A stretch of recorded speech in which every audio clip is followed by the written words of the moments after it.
El Señor te bendiga, muy bienvenido a nuestro canal. Hoy quería recordarte algunos puntos del libro de Nehemías. Un libro que te aconsejo que lo leas de tapa a tapa porque realmente es impresionante todo lo que podemos sacar de ahí. Antes de continuar, te recuerdo que te suscribas a nuestro canal, aquí, que actives la campanita y así podás tener la notificación cuando estamos subiendo videos nuevos. Yo lo voy a parafrasear, lo voy a relatar para que no sea demasiado largo el video, pero te animo a que lo puedas leer en tu casa. El libro de Nehemías son poquitos capítulos y es muy rico esto. Nehemías estaba él en una ciudad que se llama Susa, que era capital del reino. ¿Cuál reino? El reino de Persia. Susa quedaba de Jerusalén a 1500 kilómetros. Y estaba allí y su función era esclavo, pero era copero del rey. O sea, estaba puesto en un lugar de importancia. Lo veía el rey todos los días. Le llega un informe de los que estaban en Jerusalén, de cómo estaba Jerusalén. Y en ese informe decían que estaban en gran afrenta, en gran mal, y que las murallas estaban destruidas, hechas polvo, y las puertas quemadas por el fuego. Entonces, la primera cosa que rescato yo ahí es la empatía de Nehemías. Se compadeció de sus hermanos que estaban en Jerusalén. Se apesadumbró, le dolió en extremo.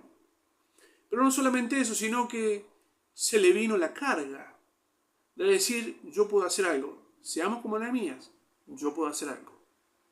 ¿Qué es lo que pudo hacer? Él, al estar al servicio del rey como copero, lo veía todos los días el rey. Entonces podía él tener algún acceso, pero no hizo nada antes sin orar. Él dice que lloró, ayunó y oró a Dios, al Dios de los cielos. Hizo confesión de pecado, de los pecados de él, de su pueblo. Bueno, tremendo esto. Él se hizo cargo. Y en la oración le pide que le dé buen éxito para hablar con aquel hombre, ¿no? Aquel hombre era Artajerjes, el rey de Persia. Y él ni siquiera podía estar triste delante del rey, porque su función era alegrar la mesa, sirviéndole el vino. Era un lugar de importancia y no le podía arruinar la mesa al rey. Corría peligro de vida si él se mostraba triste en algún sentido. Pero él, habiendo orado a Dios, él fue y habló con el rey. Y esto rescata otra cosa para que tomemos nota. Dios hace su parte, pero nosotros tenemos que hacer la nuestra.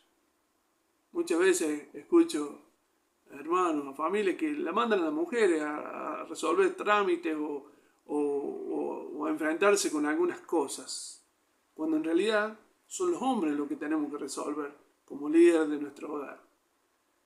Nehemías era un varón de Dios, bien plantado. Él se enfrentó con el rey. El rey lo ve triste y le pregunta qué le pasa. No estaba enfermo, ¿qué tenés? Y él le cuenta que el lugar del sepulcro de sus padres, la ciudad donde estaba el sepulcro de sus padres, estaba destruida. Entonces el rey le dice, bueno, ¿qué querés que haga? ¿Qué me pedís?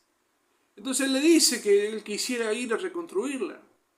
Y entonces el rey le dice, bueno, ¿cuánto vas a demorar? ¿Por qué le dice eso? Porque lo quería. Porque había hallado gracia en los ojos del rey. Entonces él le dice cuánto iba a demorar y él va. Y no fue un improvisado Nehemías. Esta es una característica importante. No dijo, bueno, a ver, Dios me irá a abrir puertas, Dios irá a hacer esto, Dios irá a hacer lo otro. No. Dios pensó, si el rey me abre la puerta, si tengo el ok del rey, voy a necesitar madera, voy a necesitar permiso, voy a necesitar... ¿quién está con la madera? Asaf, en el bosque, y voy a necesitar los permisos y que me franqueen el paso para poder llegar. 1500 kilómetros hizo, hasta que llegó. Y dice que salió de noche con algunos varones y vio.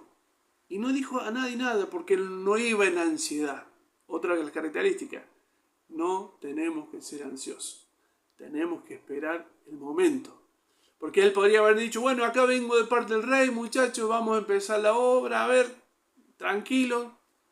No, él agarró y vio con sus propios ojos el nivel de destrucción. El nivel de destrucción en el cual estaba Jerusalén.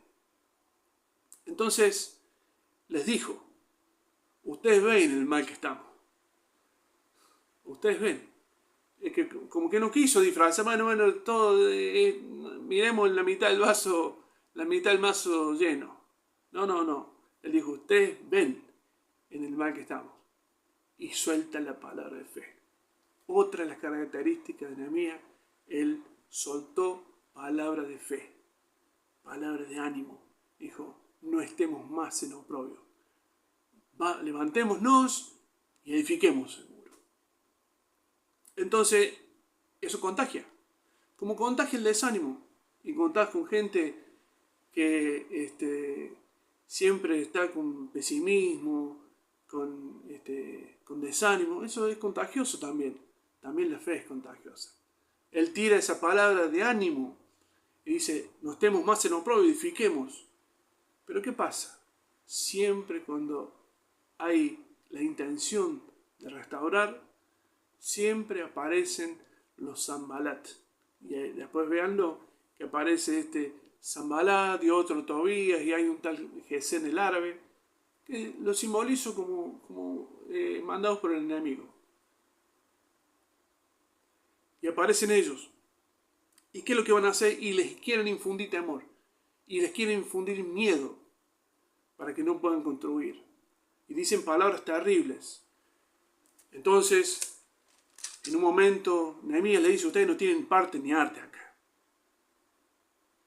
Vamos a edificar porque esto no tiene nada que ver con ustedes. Y edifica. Y van a edificar. Y siempre, mientras van edificando, el pueblo dice, tu ánimo. Dice el capítulo 4, versículo 6, dice, edificamos pues el muro hasta la mitad. Fue terminado porque el pueblo tuvo ánimo para trabajar. Cuando el pueblo no tiene ánimo para trabajar, no trabaja. El pueblo con ánimo hace maravillas. Y fíjense el versículo 1, dice, cuando oyó Sanbalat que nosotros edificábamos el muro, se enojó y se enfureció en gran manera y empiezan a decir cosas tremendas. ¿Por qué? Porque esas cosas tremendas que ellos dicen infunde temor, infunde miedo. Por eso es necesario tener siempre gente que tenga al lado nuestro, que tenga palabra de fe, palabra de ánimo. Y fíjense el versículo en el capítulo 4, el versículo 10, dice, y dijo Judá, las fuerzas de los acarreadores se ha debilitado y el escombro es mucho y no podemos edificar el muro. ¿Antes no había mucho escombro? Claro que había mucho escombro. Pero viene esa palabra que empezamos a creerle al diablo. Cuando tenés un hijo que se apartó, cuando hay un problema matrimonial, escombros, y el diablo viene y te dice, no vas a poder, Dios no te escucha, ¿para qué orás? Pero en el nombre del Señor Jesucristo tenemos que tomar la actitud que tuvo Nehemías. Dice el versículo 14 del capítulo 4. Y después miré y me levanté y dije a los nobles y a los oficiales y al resto del pueblo, no temáis delante de ellos, acordaos del Señor grande y temible. El temor nos paraliza. El temor nos inhabilita. Por eso Nehemías viene con otra palabra de fe, con otra palabra de ánimo, porque no basta una sola palabra. Porque hay una guerra espiritual. Así como hay una guerra espiritual en tu familia y en la mía, había una guerra espiritual allí en Jerusalén. Y le dice, acordaos del Señor grande y temible, y pelead por vuestros hermanos, por vuestros hijos, por vuestras hijas, por vuestras mujeres y por vuestras casas. Y cuando oyeron nuestros enemigos que habíamos entendido y que Dios había desbaratado el consejo de ellos, nos volvimos al muro, cada uno a su tarea. Desde aquel día, la mitad de mis siervos trabajaba en la obra y la otra tenía lanzas, escudos, arcos y corazas, y detrás de ellos estaban los jefes de toda la casa de Judá.